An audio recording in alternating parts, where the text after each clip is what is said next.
咁上次咧講咗糖尿病嗰條片，大家都睇嚟都幾受歡迎。咁我今日咧又繼續講。咁我哋今日咧又講下糖尿病有咩皮膚病徵。糖尿病有相當多嘅皮膚病徵。糖尿病嗰個主要問題咧，大家記唔記得？有冇睇上次嗰條片啊？糖尿病嗰個問題咧就並不是淨係血糖高咁解，血糖高係一個表象啫。佢主要嘅問題咧就係胰島素就唔係好夠啦，或者咧就係胰島素咧嗰個效果就唔係幾好啊。即係話佢有胰島素出嚟，但係咧佢胰島素個效果唔係幾好。咁胰島素唔夠，或者咧就胰島素個效果唔係幾好，就令到我哋血裏面啲糖分就冇辦法進入細胞裏面去產生能量。個血糖喺血裏面咧本身就唔能夠產生能量，佢一定要靠住胰島素啊幫佢咧進入到細胞裏面先至能夠充分利用啊。咁呢度又牽涉一個問題，究竟糖尿病一型同二型有咩分別咧？咁而家講一講先。我頭先講過糖尿病係兩個原因，一係咧就胰島素本身咧個份量就唔係好夠，一係咧就胰島素個份量都算夠，不過咧就胰島素個效果啊就唔係幾好。咁即係話有咁多分泌出嚟咧，得咁多正常嘅反應，咁啊為之叫胰島素阻抗啦。咁聽落就好似好技術性，咁即係簡單講咧，就胰島素咧就喪失咗佢嘅即係將血糖送入細胞裡面嗰種能力。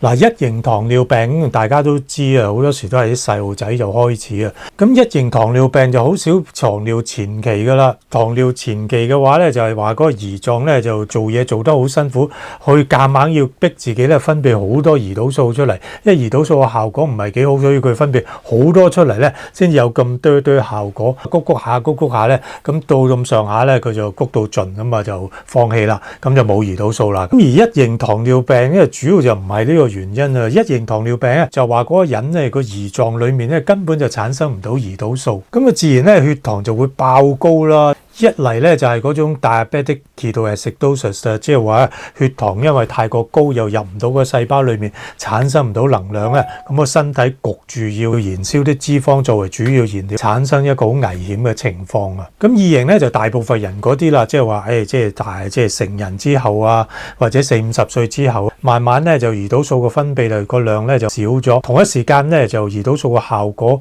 又因為各樣原因，譬如肥胖啊嗰啲咧，令到個胰島素效果冇咁好，咁因此個胰臟都要好掙扎咁樣分泌啲足夠嘅胰島素出嚟，嘗試將血糖咧就整入細胞裏面。咁過咗10年、15年之後咧，就即係終於個胰臟咧都係搞唔掂啦，咁就變成真正糖尿病。講翻糖尿嗰個皮膚問題，咁第一樣嘢咧就我哋叫做黑色驚皮症啊，叫做 Akanthosis nigricans。Akanthosis nigricans 通常就係即係喺啲頸嗰啲位置咧，即係佢頸呢啲接位啊咁樣咧，就好多嗰啲有啲好似深色咗啊，啲皮厚咗啊，摸落去鞋雜雜咁嘅現象嘅。咁嗱，呢個現象點樣形成嘅咧？其實佢形成嘅原因咧，就係因為胰島素太過多。咁太過多嘅原因咧，就係因為糖尿前期個胰臟好掙扎，每一次你食嘢嘅時候，佢都要掙扎咧，分泌好多胰島素出嚟，先至能夠將啲血糖送入個細胞裡面。咁你身體裏面咪長期個胰島素都好高咯。咁啊高胰島素咧就有個作用咧喺嗰個皮膚裡面，令到皮膚嗰啲細胞咧就即係生得好快，生得好多咧，就變成咧個皮厚咗，咁而呢啲新生出嚟嘅細胞啊，就個色素比較多喎，咁變咗睇落去咧就好似黑色咗咁樣嘅。咁所以如果真係有呢個病徵咧，可能就代表你真係已經有糖尿前期噶啦。咁就算你冇症狀都好啦，咁間唔中咧都去揾醫生咧抽下驗下血糖啊，驗下嗰啲糖化血色素咧，咁就比較穩陣啲。嗱，第二個皮膚問題，糖尿病會有咧，我哋叫做即係 diabetic stiff skin， 即係話簡單講咧，就係啲皮膚咧就硬化咗咁樣。嗱，大家有冇試過咧喺屋企整鹹蛋啊？要揾啲好高濃度嘅鹽水咧，即係啲水加好多鹽落去，跟住又擠啲鴨蛋落去，要擠好耐嘅，唔記得咗好耐，要好多個禮拜我記得。咁啊，等嗰啲鹽分咧滲落個蛋裡面，蛋裡面咧嗰啲譬如啲蛋白質咧就會開始有變化，跟住最終變成鹹蛋噶嘛。咁皮膚一樣啦，咁點解糖尿會影響皮膚咧？個身體裏面啲糖分咧長期都好高，即係等於啲糖水咧浸住你咁樣。咁即係皮膚裏面啲蛋白質，譬如啲骨膠原咧就會黐埋皮膚裏面啲糖分，又慢慢咧就變得冇咁有彈性啊。所以咧就皮膚硬化。點樣睇咧？其實咧就好簡單。當你個手咧就將佢兩個手掌嗰樣合埋嘅時候咧，咁你正常咧，如果你皮膚有彈性，你咪可以合得好埋咯，冇問題咯。咁但係如果你話皮膚裏面即係長期都血糖高嘅話，令到皮膚硬化咧，咁你合埋嘅時候咧就即係合唔埋嘅，即係好似咁上下樣咁就已經盡噶啦。咁有少少好似啲祈禱手咁樣。咁呢一個咧亦都係糖尿病有嘅病徵嚟嘅。另外一啲糖尿病嘅皮膚病徵咧就同長期血糖高咧影響我哋啲血管有關係啊。糖尿病時間長咧就影響我哋嘅血管啊。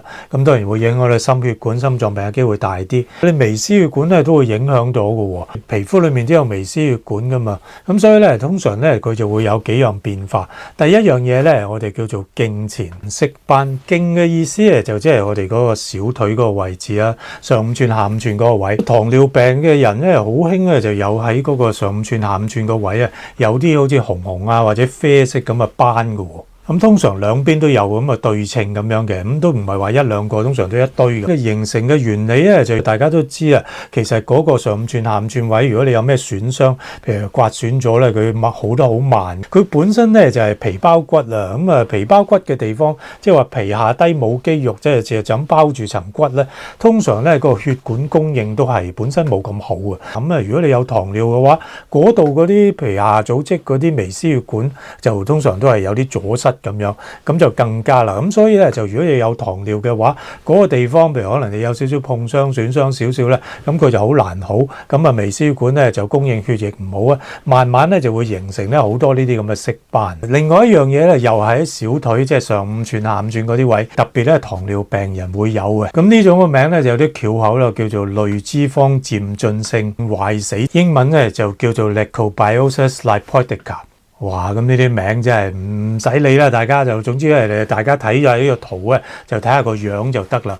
咁個樣咧就係即係咁樣一笪又喺小腿嗰度，通常又係兩邊都有嘅。咁啊就即係有啲紅啊，咁或者有啲中間咧有啲好似黃黃地，好似啲脂肪咁嘅顏色。咁個原因咧都係估計咧就係因為皮膚表面咧上五寸下五寸嗰個位置，因為糖尿病個血液供應咧就真係麻麻地。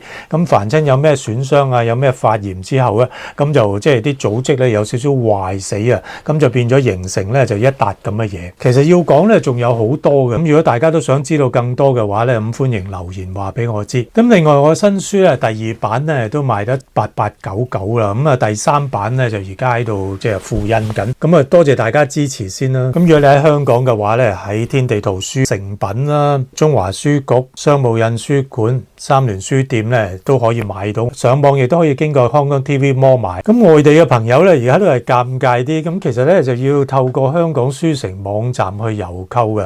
咁但係咧，香港書城網站咧就佢個書上架嘅過程都好慢，而家都未上到架。